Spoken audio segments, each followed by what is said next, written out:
मैं रायझोरड़ मनोविज्ञान की क्लास में आपका स्वागत करता हूं। हम पढ़ रहे हैं अधिगम और अधिगम में आज अपना लास्ट सिद्धांत रहेगा। आज की जो क्लास है अधिगम की लास्ट क्लास होगी, उसके बाद में अधिगम के वक्र पढ़ेंगे, अधिगम की कठिनाइयां पढ़ेंगे और अधिगम का स्थानांतरण पढ़ेंगे। तो आज जो है वो आधुनिक मान लीजिए, कैसे भी मान लीजिए। सबसे महत्वपूर्ण अगर बात करें, हाँ नमस्कार, गुड आफ्टरनून भाई सभी को, नमस्कार। ठीक है, तो आज के सिद्धांत को नाम अगर देना चाहें तो आज वाले सिद्धांत को नाम है आधुनिक अनुदेशन सिद्धांत। आधुनिक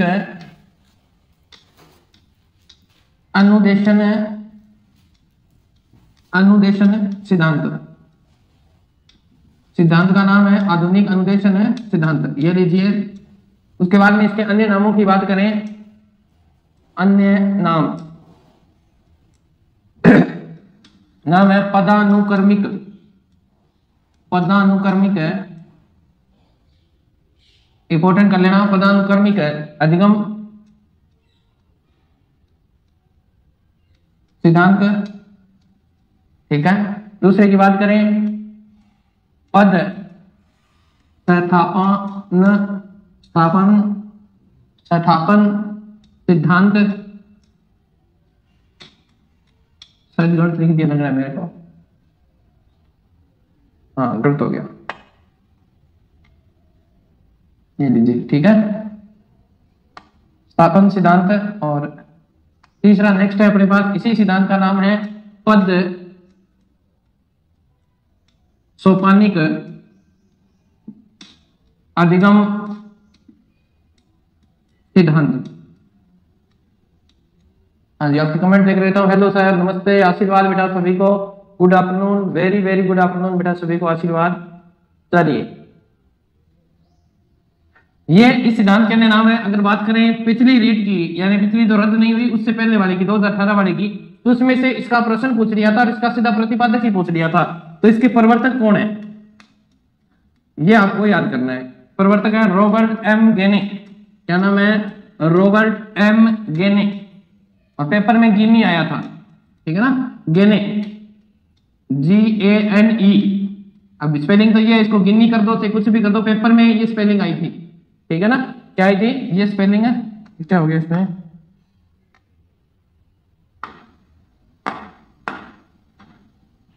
ये नहीं। और कब दिया था? 1965 में दिया था ये सिद्धांत। देखिए, जितने भी सिद्धांत दिए गए हैं अधिगम के, जितने मैंने आपको करवाए हैं ना, उन सिद्धांतों की बात करें तो सारे कहता है कि सारे गलत हैं। कोई अकेला सिद्धांत नहीं है।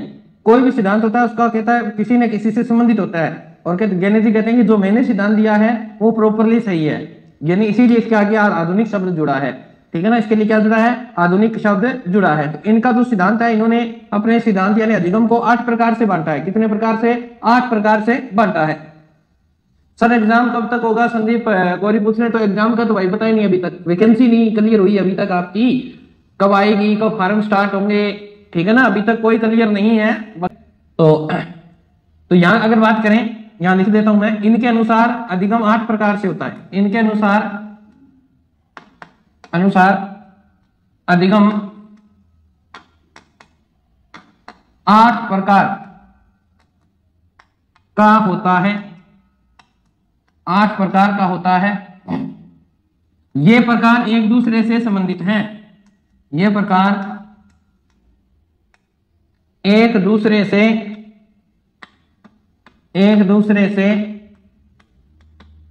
संबंध रखते हैं।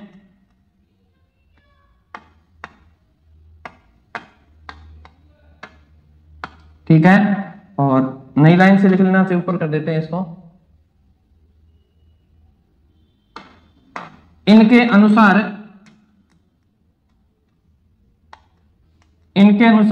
किसी एक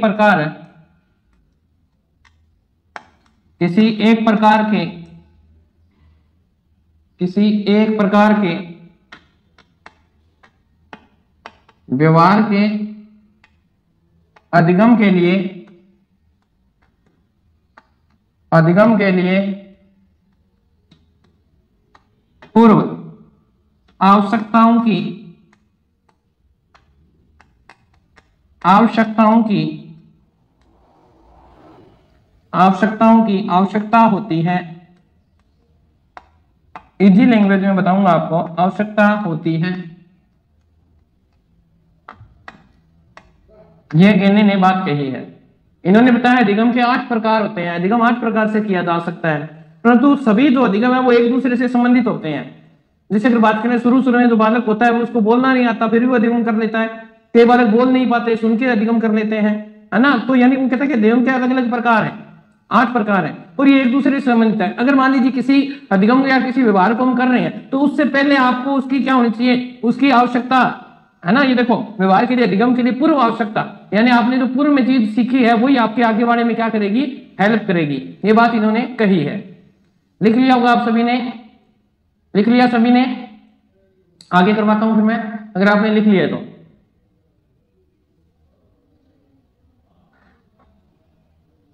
चलिए, इन्होंने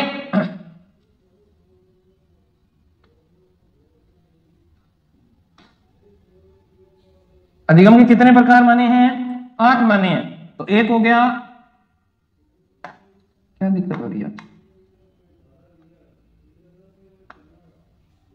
2 हो गया, 3 हो गया,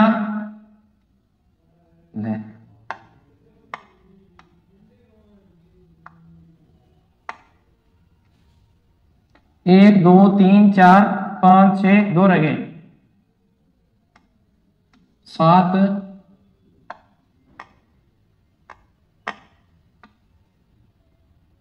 और 8। ये 8 तरह से इन्होंने एक शंकु की आकृति में दिखाया था आधुनिक अनुदेशन को, ठीक है ना। क्या किया है, आधुनिक अनुदेशन को इन्होंने 8 तरह से दिखाया है। सबसे पहले इन्होंने अधिगम को कहते हैं कि जब बालक सीखता है उसके सामने क्षेत्र बहुत बड़ा होता है, यानी क्षेत्र बहुत बड़ा होता है। तो सबसे पहले जो इन्होंने अधिगम का प्रकार बताया था वो 1 नंबर यहां से आपको लिखना स्टार्ट करना है, मैं बना देता हूं, फिर आपको लिखना है संकेत अधिगम। पहले को क्या नाम दिया था, संकेत अधिगम, ठीक है। दूसरा उद्दीपक अनुक्रिया अधिगम, उद्दीपक है अनुक्रिया अधिगम। तीसरा श्रृंखला अधिगम। चौथा शाब्दिक साहचर्य अधिगम।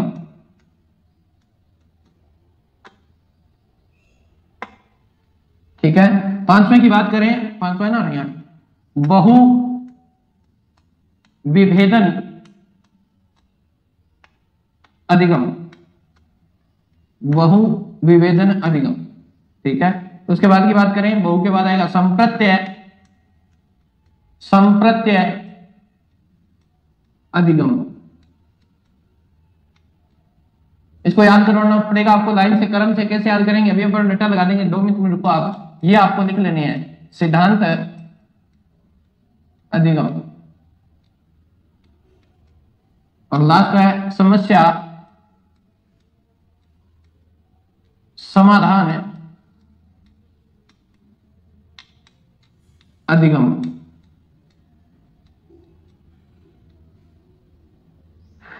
यही है ना, लिख लिया होगा आप सभी ने। देखो 1 नंबर अपने पास ये रहा, यहां लिख रहा हूं मैं, क्या दिक्कत हो रही है इसको, 1 2 3 4 5 6 7 और 8, ये 8 चरण है। कैसे हैं इसको याद रखना है। पेपर में प्रश्न कहां से पूछेगा, पेपर में प्रश्न आपको यहीं से पूछेगा, इनका क्रम पूछता है। मैंने 4 ब्लैक लिखे हैं, 4 रेड लिखे हैं। कारण क्या था, कारण इसलिए था क्योंकि जो चीज मैं अब आपको बताने जा रहा हूं पेपर में वहीं से प्रश्न पूछने के चांसेस रहते हैं, ठीक है। आपको वो पूछ सकता है कि आधुनिक अनुदेशन में गामक कौशल कौन कौन से हैं। तो बच्चों, मेरे प्यारे बच्चों, गामक कौशल, ये जो 4 नीचे वाले हैं ना, ये गामक कौशल है। ये यहां तक गामक कौशल में कौन कौन से आएंगे, शाब्दिक, श्रृंखला, अधिगम और संकेत।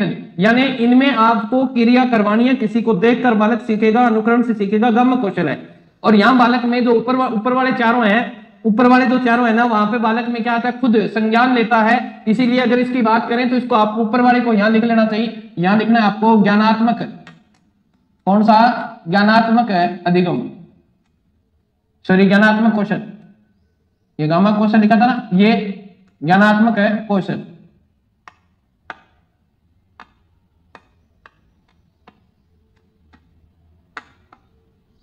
तो सबसे पहले तो प्रश्न आपको यहीं से पूछ सकता है कि ज्ञानात्मक कौशल में कौन कौन से आएंगे।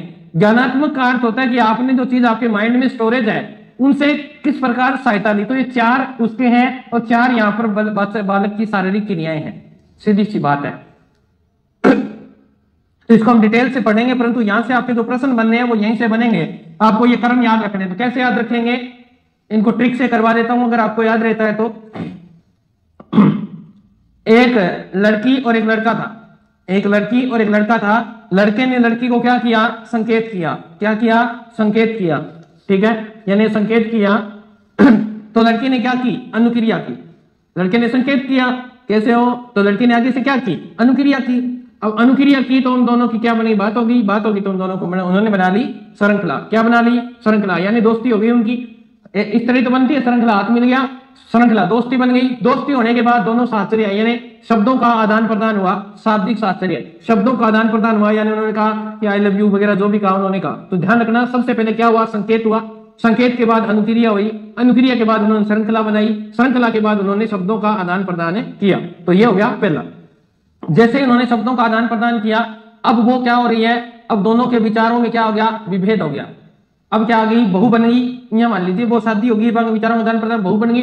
बहु बनी तो बिना विचारों में क्या आ गया, भेद आ गया, यानी बहु विभेदन, ठीक है।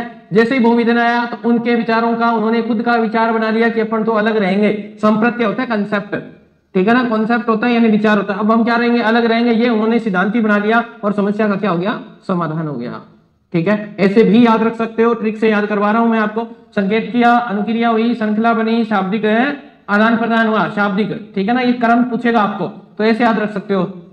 शाब्दिक होने के बाद वो उनकी शादी हो गई। अगर शादी नहीं कराना चाहते तो वैसे ही कर दो कि बहुत सारे बातों में वो विभेद हो गया दोनों का, दोनों की आपस में बड़ी नहीं, ठीक है ना, कि लगभग ये होता है उसके बाद में दोनों के आचार विचार मिलते नहीं है, तो अगर शादी नहीं करानी तो ऐसे याद कर लो कि दोनों के बीच में भेद हो गया, बहु विभेदन हुआ। फिर उन्होंने विचार बना लिया कि तू मेरे सामने कोई बात नहीं करेगी, मैं तेरे सामने कोई बात नहीं करूंगा, अपना एक सिद्धांत ही निकाल लिया। इस प्रकार समस्या का क्या हो गया, समाधान हो गया। ये ट्रिक से भी याद रख सकते हो। और प्रश्न आपका यहीं से ऐसे पूछेगा कि सिद्धांत अधिगम के बाद कौन सा चरण आता है, संप्रत्यय अधिगम के बाद कौन सा आता है, या इन्हें व्यवस्थित कीजिए, ऊपर नीचे दे देगा। तो कैसे भी करके आप प्रश्न आए, आपको ट्रिक से याद रह सकता है। तो आपने अगर उतार लिया है तो मैं आगे चलता हूं। बताइए, सभी ने उतार लिया क्या, उतार लिया सभी ने? फिर एक एक चीज करवा देते हैं इसकी, बताइए सभी। हाँ जी,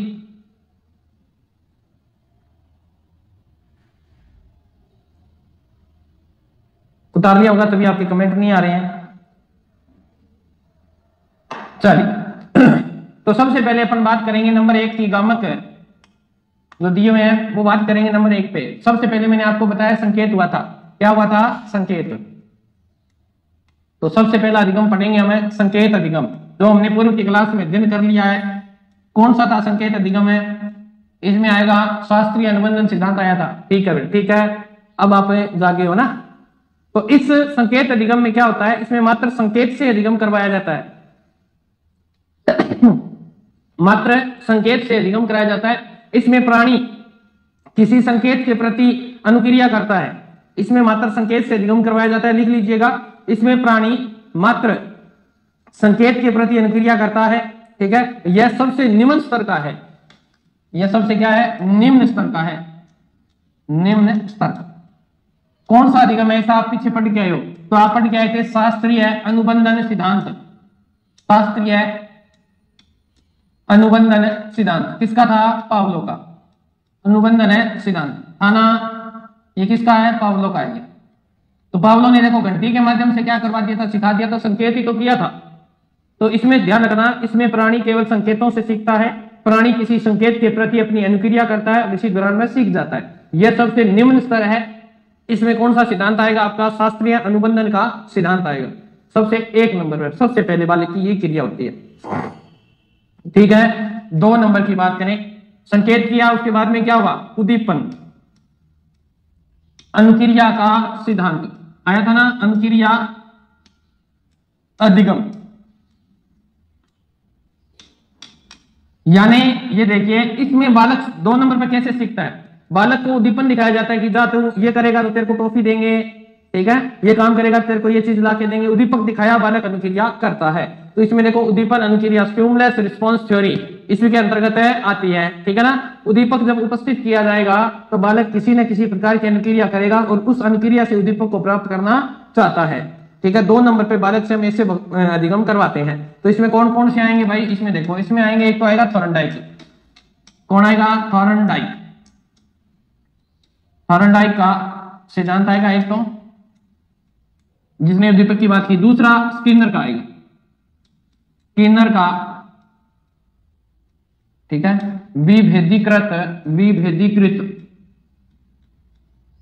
विभेदीकृत कार्यात्मक सिद्धांत आएगा इसमें। यानी अगर बात करें इन दोनों में, देखो थॉर्नडाइक ने क्या दिखाया था, मांस का टुकड़ा दिखाया बिल्ली को, मछली दिखाई तो बिल्ली ने अनुक्रिया की।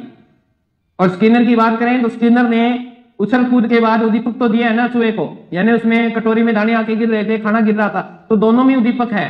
उद्दीपक का मतलब यहाँ पर बालक को आपको कार्य करने के बाद पुरस्कृत या शाबाशी वगैरह देनी पड़ेगी, जो किसी भी रूप में हो सकती है, ठीक है ना। तो इस बात में इसने कहा 2 नंबर पे मैंने आपने लिख लिया होगा उद्दीपक अनुक्रिया अधिगम। अगर इसकी डेफिनेशन आप लिखना चाहो तो लिख लीजिएगा कि उद्दीपक की उपस्थिति से जब बालक उद्दीपक की उपस्थिति से जब बालक किसी अनुक्रिया को करता है तो वहां उद्दीपक अनुक्रिया होती है। आपने वस्तु दिखाई कि आप वो काम करा उतना चीज देंगे, तो बालक इस प्रकार के कार्य को करता है ना, तो मान लीजिए वो इसी श्रेणी के अंतर्गत आएगा। तो इसमें 2 सिद्धांत आएंगे, ठीक है। 3 नंबर की बात है करते हैं, संकेत व अनुक्रिया हुई। अब क्या बन गई उनकी? श्रृंखला। क्या बनी? श्रृंखला। श्रृंखला अधिगम। और श्रृंखला को आप जानते हैं सीरीज बोलते हैं, है ना, चेनिंग सिस्टम। क्या बोलते हैं? चेनिंग सिस्टम बोलते हैं, बोलते हो तो ध्यान रखना। इसमें विषय वस्तु को एक क्रम से प्रस्तुत किया जाएगा, इसमें विषय वस्तु को एक क्रम से प्रस्तुत किया जाएगा। वैसा एक सिद्धांत हमने पढ़ा था, ठीक है ना। पीटर वाला जो सिद्धांत था वो हमने यही पढ़ा था कि पीटर का पहले अपनी मिठाई के प्रति आकर्षण था, फिर अपनी जॉन्स, उसकी जो मिसेस थी यानी उसकी जो आंटी थी, उसके प्रति उसकी अनुबंधन था, उसको देख के मुस्कुरा रहा था। फिर धीरे धीरे उसके मित्रों के साथ अनुबंधन, धीरे धीरे खरगोश के प्रति, यानी एक चयन थी, एक क्रम से प्रस्तुत किया गया था। तो इसमें श्रृंखला करती है। तो यानी इसमें कोई भी अनुदेशन दिया जाता है तो किसी उद्दीपक को एक क्रम से प्रस्तुत किया जाएगा, इससे बालक अधिगम को क्या कर लेगा? प्राप्त कर लेगा। तो 3 नंबर पे कौन सा आएगा? फिर मैंने आपको बता दिया है। इसमें विषय वस्तु को एक क्रम में प्रस्तुत करना है, जिससे बालक क्या करेगा? सीखेगा। तो इसमें कौन कौन सा आ जाएगा भाई? इसमें आएगा आपका, एक तो आएगा गुथरी का सिद्धांत। कौन सा? गुथरी का सिद्धांत। और दूसरा इसमें आएगा अभिकर्मित अनुदेशन, स्किनर वाला अभिकर्मित है अनुदेशन। ये किसका है? ये स्किनर का है, स्किनर। तो ये 2 चीजें ध्यान रखना, यहां इसी सिद्धांत के अंतर्गत आएंगी। याद रह जाएगा ना, गुथरी का सिद्धांत कह दो, अभिकर्मित अनुदेशन कह दो, चेनिंग सिस्टम कह दो, वो सारी चीजें जो हैं वो इसी में आएंगे। क्रम में होगा कि इस काम कार्य को आप करेंगे तो आगे वाले पद पे जा सकते हैं। ये सब करवा के आया हूं मैं आपको। रेखीय अभिकर्मित अनुदेशन, सांख्यिक अभिकर्मित अनुदेशन, मैथमेटिक्स अभिकर्मित अनुदेशन, कंप्यूटर आधारित अनुदेशन, ये सब चीजें आपको करवा दी हैं। तो वो आएगा आपका 3 नंबर पे। नंबर 4 पे क्या था आपका? नंबर 4 पे था श्रृंखला बनी, फिर शाब्दिक आदान प्रदान हुआ ना, शाब्दिक साहचर्य अधिगम। साहचर्य अधिगम, जो चीज याद ना होना उसकी ट्रिक बना दो बस, और जो याद हो रही है उसकी ट्रिक बनाने की आवश्यकता ही नहीं है। अब ये 8 है, ये याद नहीं हो रहे तो हमने ट्रिक बना ली, इनकी क्या दिक्कत है? याद रहनी चाहिए। शाब्दिक साहचर्य अधिगम, देखो इसमें क्या है, लंबे जो पाठ होते हैं या कोई भी श्रृंखला होती है उसको छोटे छोटे टुकड़ों में बांट दिया जाता है, ठीक है ना। लंबे पाठ हैं तो छोटी छोटी इकाइयों में बांट दिया जाता है, और तो इसी अधिगम में ऐसा ही होता है। शाब्दिक साहचर्य अधिगम में भी ऐसा ही होता है। जैसे अगर बात करें इसमें कौन सा आएगा, तो इसमें आएगा भाई आपका आसुबेल का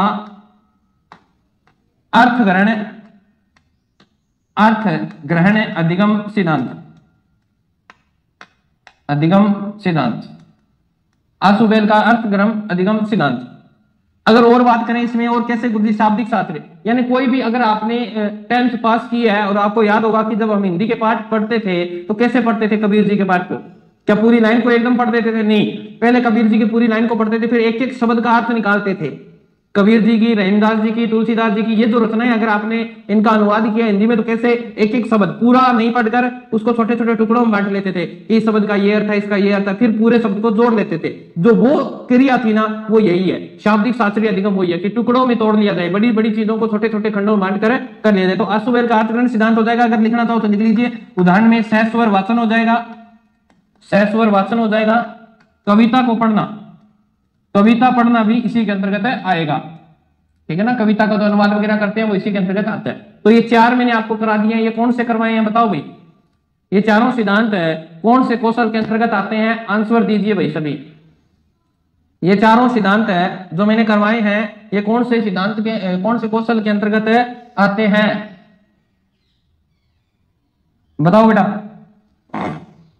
आपके आंसर की प्रतीक्षा कर रहा हूं मैं, बताइए।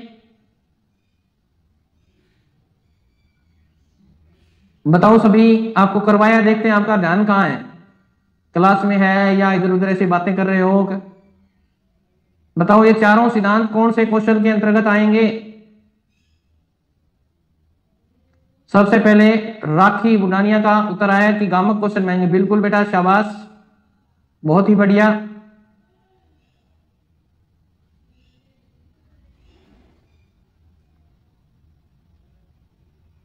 बस एक कोई आता है, बाकी तो है ही नहीं कोई।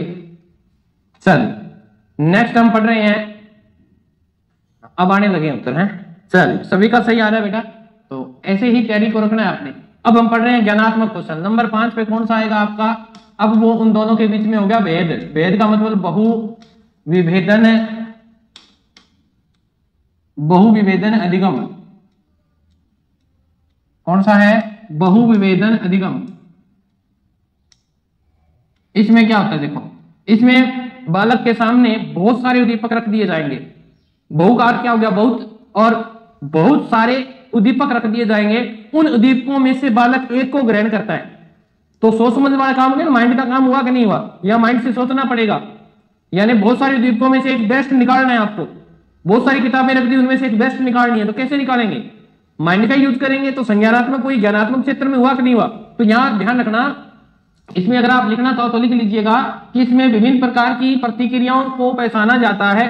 लिखना है तो लिख लेना इसमें। हाँ जी सही है बेटा, बिल्कुल सही है।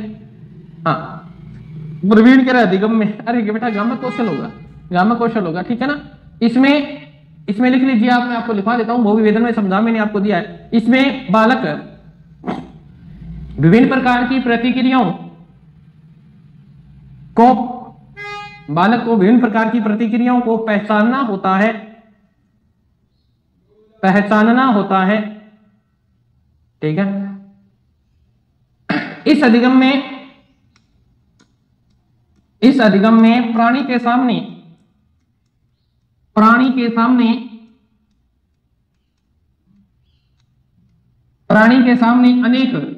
प्राणी के सामने विभिन्न लिख लो, अनेक लिख लो, विभिन्न उद्दीपक है। विभिन्न उद्दीपकों में से सही उद्दीपक है, सही उद्दीपक की पहचान कर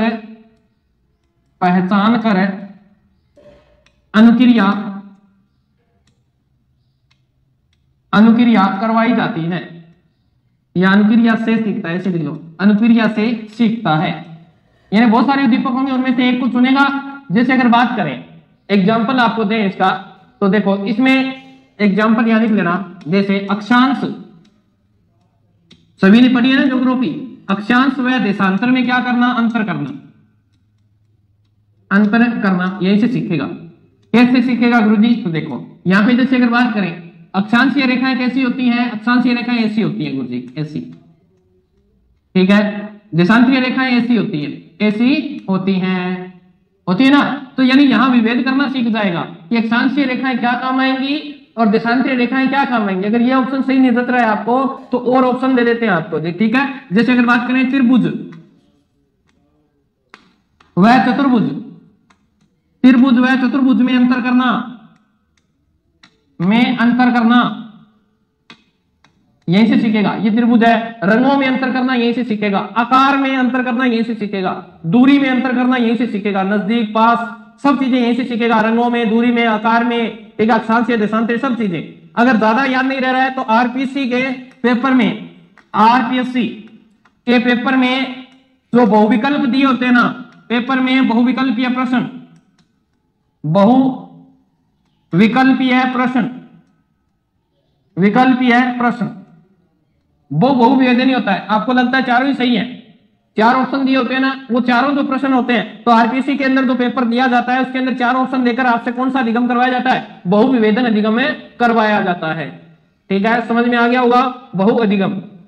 उसके बाद की बात करें, नंबर 6, संप्रत्यय, कंसेप्ट, संप्रत्यय अधिगम। कई बालकों के समझ में नहीं आता कि संप्रत्यय क्या होता है, तो बेटा कंसेप्ट शब्द याद कर लो, अधिगम।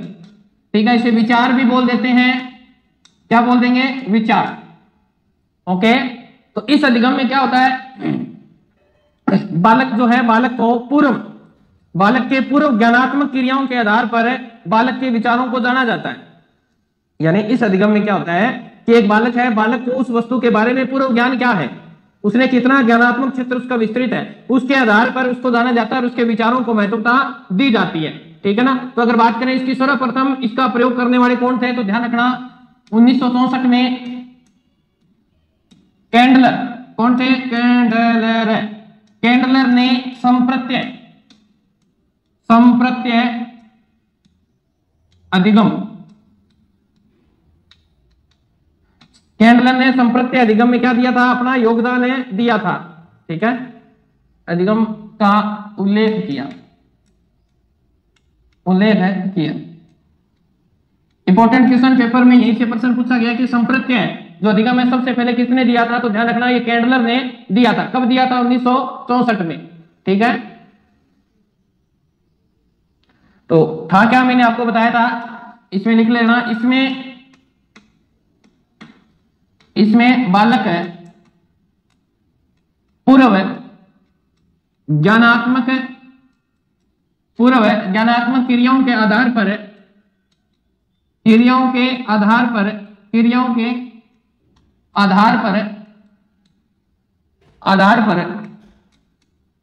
संप्रत्यय, ब्रैकेट में लिखना चाहो तो लिख लो विचारों, संप्रत्ययों यानी विचारों का निर्माण करता है।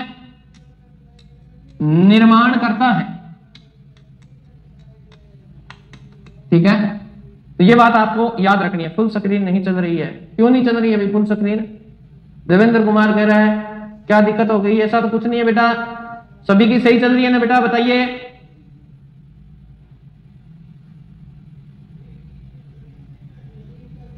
तो इसमें अपन एक करके देखते हैं संप्रत्यय में। जैसे बालक को पता है कि पानी को स्टोरेज करने के साधन कौन कौन से हैं, जैसे संप्रत्यय बता रहा हूं कैसे विकसित होगा बालक में। बालक को पता है कि पानी स्टोरेज करने के साधन कौन कौन से हैं, उसे पता है नदियां हैं, तालाब हैं, झीलें हैं। इनका वो क्या करे, अपने विचार से इनको क्रम से व्यवस्थित कर दे। अगर बात करें, बालक कहेगा कि गांव में सबसे पहले जो स्रोत होता है पानी इकट्ठा करने का वो क्या होता है? तालाब। तालाब से बड़ा क्या होता है भाई? तालाब से बड़ी होती है झील। क्या होती है? तालाब से बड़ी होती है झील। और झील से बड़ी अगर बात करें, झील से बड़ा होता है सागर। ये तो उसने विचार बना लिया कि इस प्रकार ये क्रम में चलता है। जिसे शुरू में बालक है, अब देखो सही चल रही है सर, बिल्कुल सही चल रही है भैया, आपके दिक्कत है देवेंद्र कुमार। तो देखिए बालक को शुरू में क्या होता है, ज्ञान नहीं होता इतना। जैसे उसे एक वस्तु दिखा देते हैं अपन, ये दिखा दी हमने कि बेटा ये कौन सा कलर है, तो वो उसके देगा रेड कलर है जी ये तो, ठीक है ना। अब रेड कलर में हम इसमें बहुत सारे आगे रेड कलर में हम बहुत सारे उसको बताएंगे, बता फिर ये क्या है। तो यानी वो रंगों में जब भेद करना प्रारंभ कर देगा, तो मान लीजिए वो अपना विचार दे रहा है कि ये कम लाल है, ये कम लाइट पिंक है, वो लाइट रेड है, डार्क रेड है, ठीक है ना। तो यानी यहां जब वो अपने विचार दे रहा है ना, तो वहां संप्रत्यय अधिगम होता है, जहां बालक अपने विचार देने प्रारंभ कर देता है। नेक्स्ट है अपने पास नंबर 7 सिद्धांत अधिगम। यहां बालक अपना क्या बना लेता है, एक सिद्धांत बना लेता है कि ये तो ऐसे ही होगा। क्या होगा? ये तो ऐसे ही होगा, ये होगा सिद्धांत अधिगम। ठीक है, तो इसमें सिद्धांत में क्या होता है, इसमें बालक विभिन्न नियमों को समझने की प्रक्रिया से गुजरता है। वो बहुत सारे नियमों को समझता है, फिर सभी प्रकार के नियमों को समझने के बाद उसके माइंड में एक सिद्धांत बन जाता है कि ये काम तो ऐसे करता है। आपको याद होगा कि आपको जब प्रश्नावली वगैरह करवाई जाती थी तो आपको एक सवाल समझाया जाता था, आपके माइंड में एक सिद्धांत बिठा दिया जाता था, फिर उसके बाद में उसके जैसे 5-7 सवाल होते थे, फिर उसके बाद में जो किताब लिखने वाला है वो क्या करता था, थोड़ा सा परिवर्तन कर देता था प्रश्न के अंदर। तो यानी वो सिद्धांत तो वही रहता था परंतु थोड़ा सा परिवर्तन। जैसे अगर बात करें, आपको एक सिद्धांत सिखाया गया था सरल ब्याज का। सरल ब्याज को कैसे याद करते हैं, उसका सूत्र करवाया गया था ना, मूलधन गुणा दर गुणा समय बटे 100, ये सिद्धांत करवाया गया था, आपको रटा दिया गया था। 5-7 क्वेश्चन उसने ऐसे ही दिए थे, सब कुछ दे दिया उसने, समय सिद्धांत सब दिया, फिर उसमें से क्या किया उसने, समय को गायब कर दिया और ब्याज दे दिया। तो फिर सिद्धांत तो वही रहेगा ना। जैसे अगर ब्याज दे रखा है तो आपको अगर समय याद करना है तो सूत्र क्या हो जाएगा फिर, तो यही आ जाएगा, ठीक है, बटे ये मूलधन गुणा में दर, यही तो है, बराबर समय। तो यानी यहां से बालक का विचार बढ़ने की प्रक्रिया क्या हो जाती है, उतर जाती है। तो ध्यान रखना, यहां बालक बहुत सारे नियमों को अवलोकन करता है और उसके बाद में फिर एक वो सिद्धांत बना लेता है। समझ में आ गई? तो इसमें आप लिखना चाहो तो लिख सकते हैं, इस सिद्धांत में विभिन्न नियमों को समझने की प्रक्रिया होती है। इस अधिगम में विभिन्न नियमों को समझने की, विभिन्न नियमों को समझने की प्रक्रिया होती है,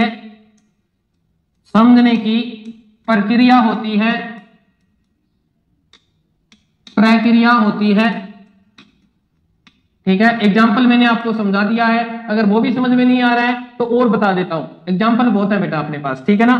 तो देखो, सबसे पहले आपको पूछेंगे, जैसे बर्फ किससे बनती है बेटा, बर्फ गुरुजी जल से बनती है। जल किससे बनता है बेटा, जल गुरुजी भाप से बनता है। भाप किससे बनती है बेटा, बादल से बनती है गुरुजी, बादलों में भाप बनती है, और भाप से क्या बनते हैं, बादल, और बादल फिर क्या करते हैं, वर्षा में क्या आता है, जल आता है, और फिर जल दोबारा क्या हो जाता है, जम जाता है गुरुजी, बर्फ, और फिर बर्फ से जल, जल से भाप, ये क्रम में चलता रहता है। तो यानी बालक इस फॉर्मूले को समझ जाएगा, ये एक सिद्धांत है, वो इसी प्रकार चलेगा, बालक इस फॉर्मूले को समझ जाता है। तो यह विभिन्न नियमों का अवलोकन करने के बाद बालक अपना एक सिद्धांत बना लेता है, ठीक है ना। और इसके बाद में सिद्धांत बनने के बाद में चाहे बालक से आप तार्किक विवेचन करवा लो, तर्क वितर्क करवा लो, यहाँ बालक उस चीज को पूरी तरह से समझ गया है। और लास्ट है आपका 8वां, कौन सा, समस्या